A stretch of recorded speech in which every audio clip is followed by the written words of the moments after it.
Welcome to day 10, and Ardbeg people, your voice is finally heard. Because day 10 happens to be Ardbeg 10. Now, my question is, I know that in my head, one of the big differences between the smoke and peat and earth of Laphroaig versus the smoke and peat and earth of Ardbeg is that in my head, Ardbeg is darker. And that's how I think of it. Laphroaig lighter, Ardbeg darker.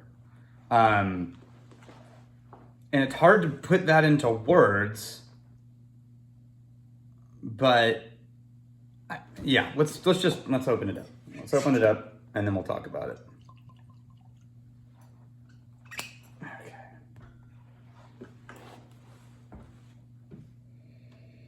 Yeah, see, it's still phenolic and malt musty earth, but it's slightly more buttery. And the notes are turned more towards low mids than they are high mids and highs. Even the 10,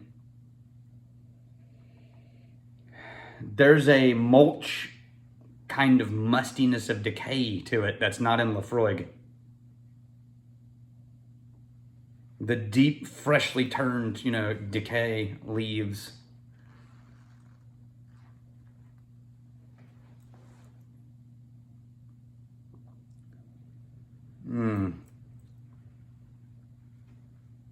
There's not as much distortion to Ardbeg.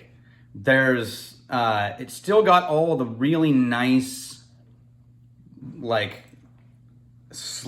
still gonna stick, I think that if Laphroaig is a resonator, that's pushed to that metallic kind of grit, then Ardbeg is the same deep, buttery, bluesy slide, but it's more like Mississippi.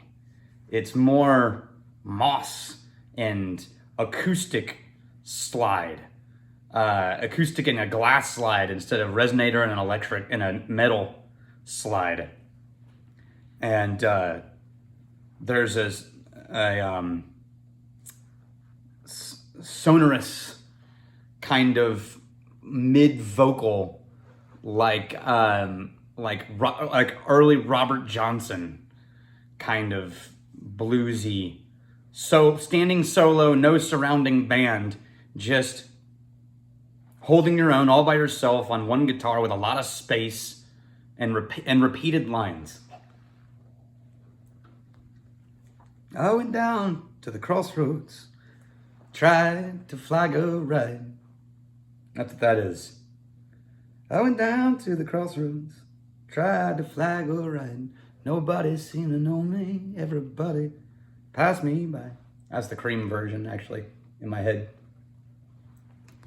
It could be Eric Clapton, because Eric Clapton's blues always seemed to have this more melodic resonance to it and less of the true, like Eric Clapton has more beautiful melodic blues versus the pure raw grit energy of like a Stevie Ray Vaughan. So it could be headed that direction. It could be the voice of B.B. King, because man, that voice. But it's definitely blues, and I say that because to me, real blues is like elemental music. It resonates with the core of the human condition. So it's elemental and it's earth. It's forceful. And because of that, these whiskeys that dig down into earth and depth and richness always make me think of that kind of music that's deep in earth and richness. But this is not a struggle unless you are not used to smoke and peat, in which case it's a struggle. But if you love smoke and peat and phenolic notes, then you're going to find all of these sweet, beautiful, heartbroken, sonorous, rich depth. The thing I like about Ardbeg 10 is it doesn't try too hard to fight a battle of being overly complex, right?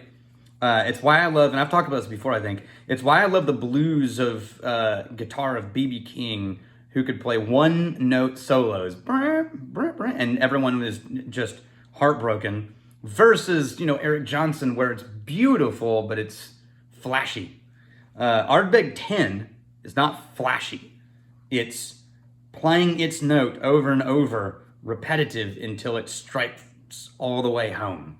It's like the Psalms, where a line gets repeated in Jewish culture, where you get da da da da da, blessed be the name, da da da da, blessed be this repetition. Ardbeg 10 just hits this repetition until it finally cracks through with a different meaning than it had when you started. And I love that about those repetitive kind of cyclical line type things. Anyway, good job, Ardbeg. All right, that was day 10. We'll see you tomorrow for I'm pretty sure some American whiskey's back. Oh, yeah. Okay. Until tomorrow, may your crazy stay this side of legal, and may you return before we have time to miss you. Cheers.